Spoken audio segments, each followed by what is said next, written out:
Welcome back, hey everybody. I just clapped. I don't know why I just clapped. Doesn't matter. Hopping into a ranked match. Mono growth. Let's do this dang thing. Hello, qbert.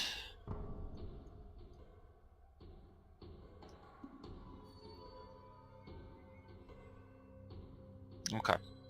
Interesting hand. Let's see.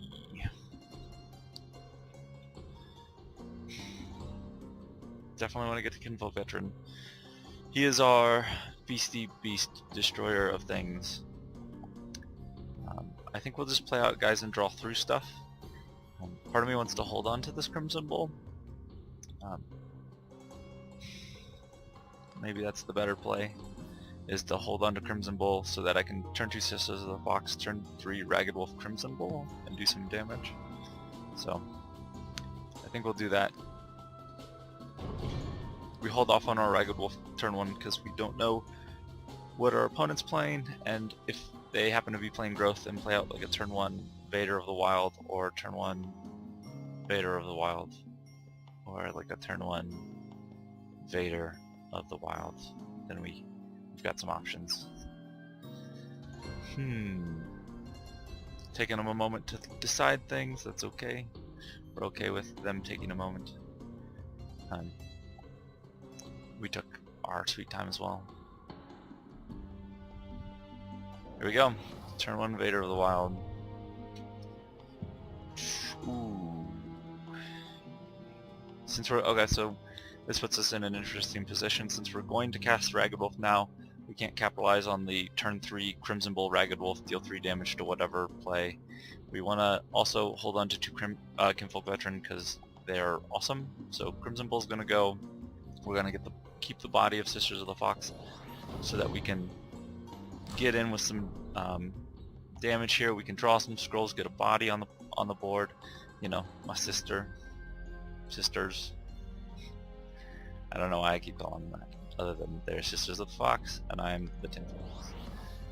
Alright, so we're kind of bummed about this. Hopefully we can get a Ranger's Bane, but we can't. What we're going to do here is run for the hills a little bit.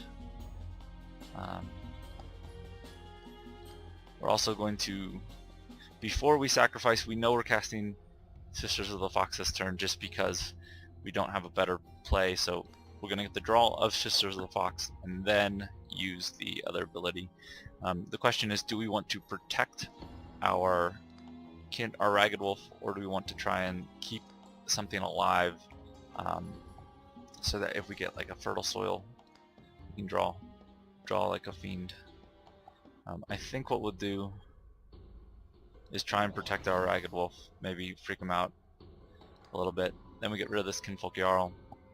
We are 2 turns away from a Kinfolk Veteran, which is good for us. Let me change my volume. I just switched back over to Fraps. I was not having a ton of luck. Oh, we're okay with that. I was not having a ton of luck with whatever it is I was about to say. DX Story was not, for some reason, recording my game audio once it uploaded to YouTube. It will record the audio, and then you guys don't care about that. This game you should hear game audio, and if you don't hear game audio, then I've screwed up again. Who would have thought? Okay. I like Frostgale in this position, partly because it gives me sort of an option to deal with this Brave. But what I'm going to do to deal with this Brave is I'm going to go run away. Now, in order for him to engage here, he has to take out my Ragged Wolf.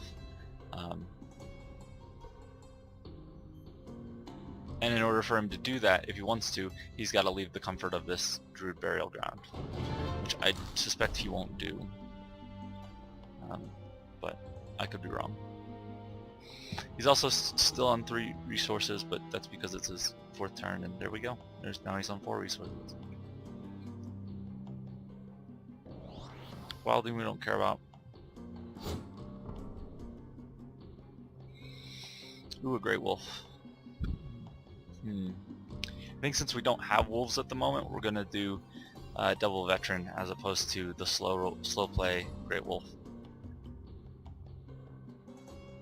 So let's,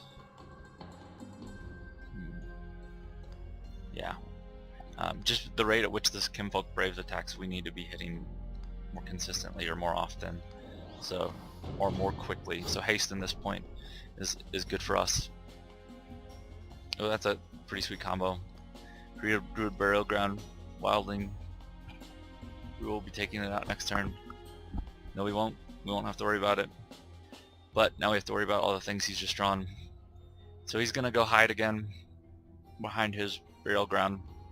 Luckily, on our next turn, we have a way to deal with it.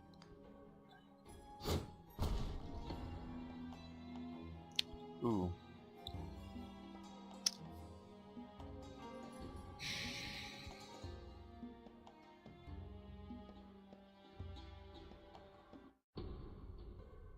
Yeah, we pitched the Ranger's Bane here. That's good.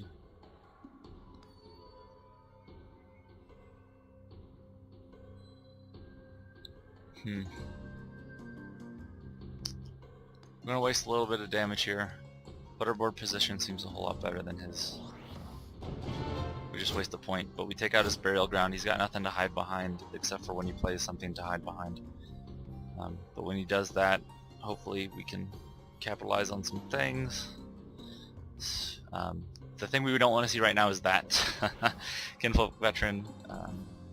The way we had to move our units here just didn't wasn't really conducive to any sweet tricks.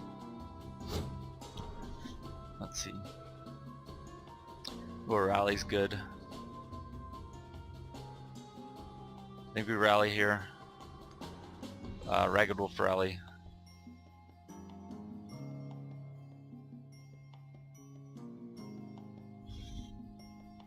Yeah. We're gonna let that Vader, leave that Vader alone for now. Just cast Rally. That takes his team out. Puts us in a better spot. And then we can just go after that Vader now. We've put the Ragged Wolf in front of the Kinfolk Veteran because if there is another Kinfolk Veteran, we don't want to... Oh, drat. Now he's got a Fertile Soil. So he's replenished. His he's in a better spot for a long game at this point, but in the short term we're doing better. But again, we put this Ragged Wolf in front of this Kinfolk Veteran. The reason for that was to protect our Kinfolk Veteran from oncoming other Kinfolk Veteran, essentially. The hasted guy. Burial Ground, yeah, that's fair. We're gonna move into the center lane, even though he just put that Burial Ground there. Yep, we're gonna cast our own Fertile Soil, and then probably our own defense.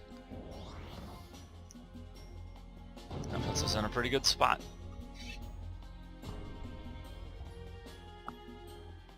Let's see what he does.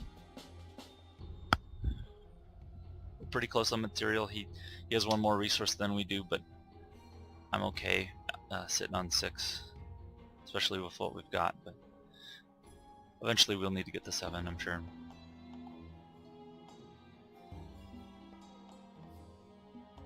Now he just went up to 8. That either means he has 2 4s to play, or he's trying to get to some crazy turn. I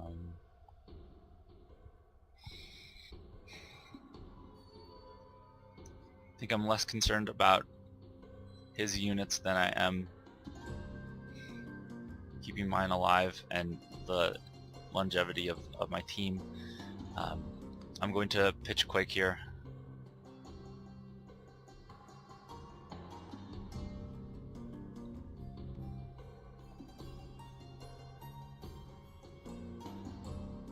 Seems alright.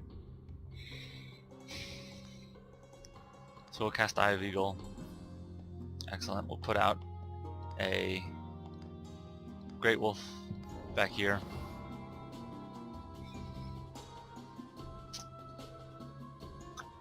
And then we have Mangy Wolf next turn. We could in fact summon a wolf which we may do. We'll do that. We'll summon this wolf.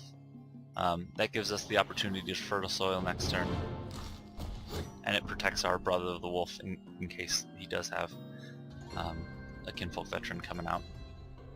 It also makes our great wolf better, but probably won't for long because we'll fertile soil that ragged wolf away.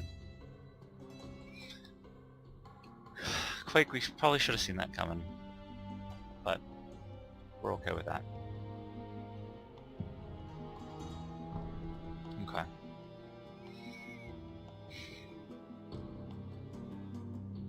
At this point, I think we just outdraw him, because he doesn't. So we have two lines here that we could take. We could go aggressive and play Kinfolk Veteran and just hit for damage. The other option is we could play out Fertile Soil Sisters of the Fox combo to draw a bunch of scrolls, which is what I'm gonna do. Now that essentially puts me so far ahead, and since he's not really posing any real threat at the moment, we can just get up to 7. We'll play out this Vader, even though that Vader's probably not long for this world, just more to protect our Kinfolk Veteran than anything.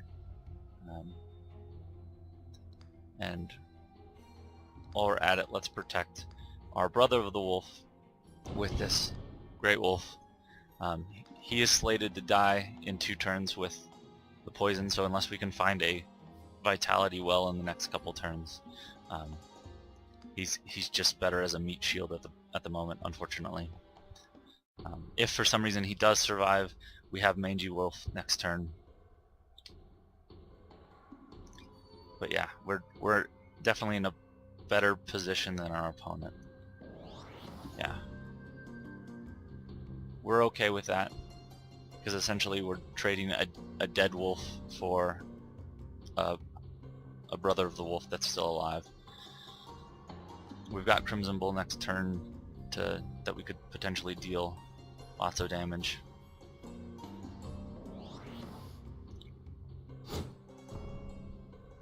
Okay. So we're going to do a little shuffle. Let's see, we have 8 to spend.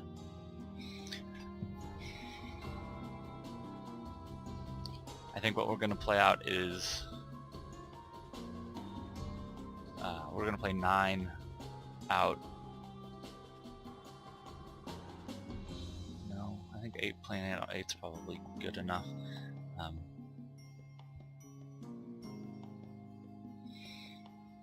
We can definitely take out his team with what we have on the board plus this Crimson Bull, so we're casting that Crimson Bull. So that puts us at 6 resources left to spend. I kind of like the idea of putting out a Kinfolk Veteran though. So that would be 7. Let's go ahead and pitch for scrolls though. No, let's pitch for scrolls. Let's put this Mangy Wolf out. There we go. Okay, raw scale. So nice. So let's go ahead and do our thing. We'll summon this wolf here. We'll pop that wolf forward. We'll move our guy over. We'll put a Kinfolk Veteran on the field. We'll cast a Crimson Bull. And then we will pass the turn.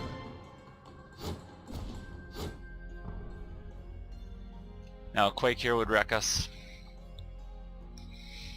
but it would be a bigger hit, I think.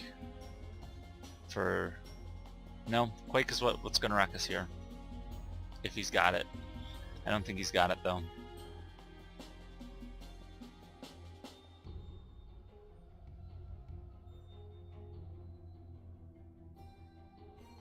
He's in the think tank, so the easy play is Quake here. He doesn't have the easy play, so we're gonna get to figure out what to do next. Hopefully we get a rally here. A rally here would be great.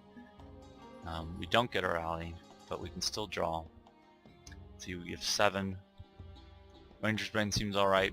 Frost Gale we're probably not wanting to cast. So let's go ahead and pitch this Frost Gale. or scrolls. So just a quick look at what we have. We have everything even except for this Eye of the Eagle, so that means we're gonna obviously have one resource left over at the end of our turn, so we might as well cast that right now. So now we have 6 to spend. We're putting down a Mangy Wolf for certain.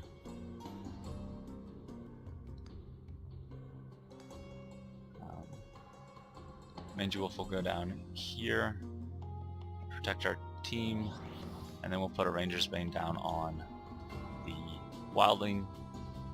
That makes it dead in 2 turns, I think. Yeah. Or we could put down the Bear Paw. I think we put down the Ranger's Bane here.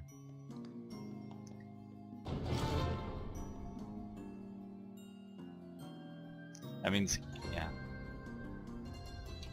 I'm gonna go like that. Got the whole team attacking next turn if we don't get quaked here. Even if we do get quaked here, we've got a new team coming out. Oh, and that's the other thing that Ranger's Bane did, was if he did have Quake, he would have gotten another attacking with that Wildling, which would have wiped out our Mangy Wolf. But yeah, that's not gonna live at this point. Maybe it will live. Depends on what I want to do. Champion's Ring. Okay, we're okay with that. Wellspring is much needed, so we're going to cast that for sure. We might just go Wellspring Great Wolf instead of dumping out a bunch of stuff because we're still pretty susceptible to Quake. I do want to at some point get a Bear Paw on a Kinfolk Brave though. So I think Brother of the Wolf is gonna not make the cut. We are spending 7 this turn on these 2. So we're gonna draw. Oh, that's nice. Okay.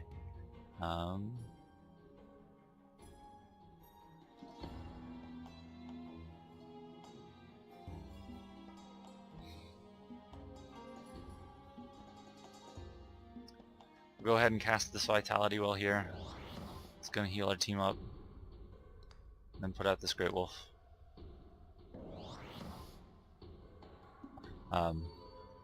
We'll take out the Druid Burial Ground so that Wildling doesn't get healed. And then we will pass the turn.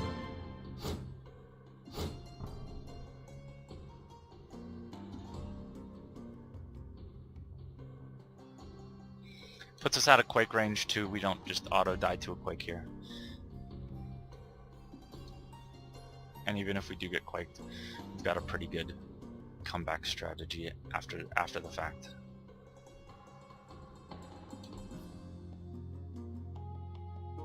I don't really like the positioning of my units right now. Hopefully that Vitality Well just dies here to the Wildling, but we'll see. Could be worse. If that Ragged Wolf lives, we're probably going to Fertile Soil, which doesn't look like it will. So. Oh, he miscounted on his Wildling attack. So the Wildling's a very difficult scroll to play. In this instance, that sucks.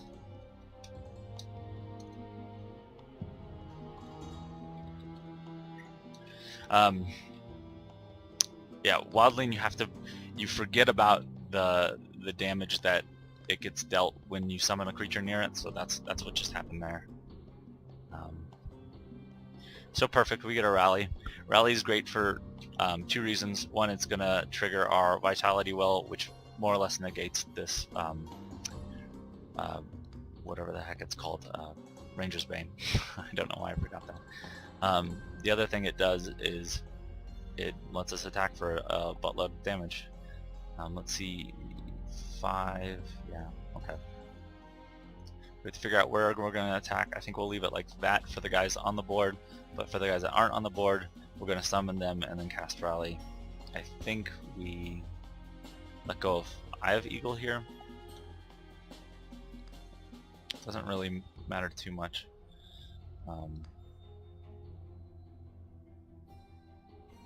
Yeah, we'll say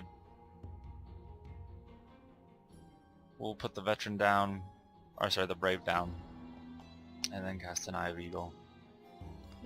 No, we won't cast an Eye of Eagle. We'll sack the Eye of Eagle to draw 2 scrolls. Essentially, the reason why we're doing that is, you know, no, yeah, yeah, we sack the this to draw 2 scrolls, but we're still casting Rally.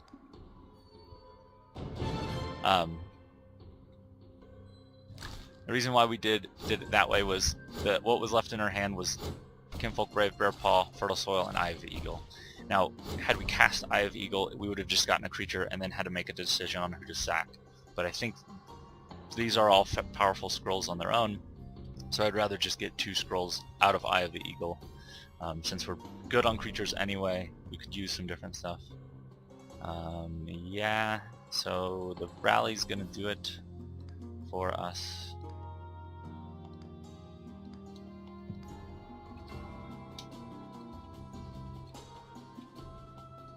Good game. Yeah, I played it very well. Yeah, sometimes you just overrun them with Rally. Yeah, in that instance, it was just we had more stuff than he did. We got probably.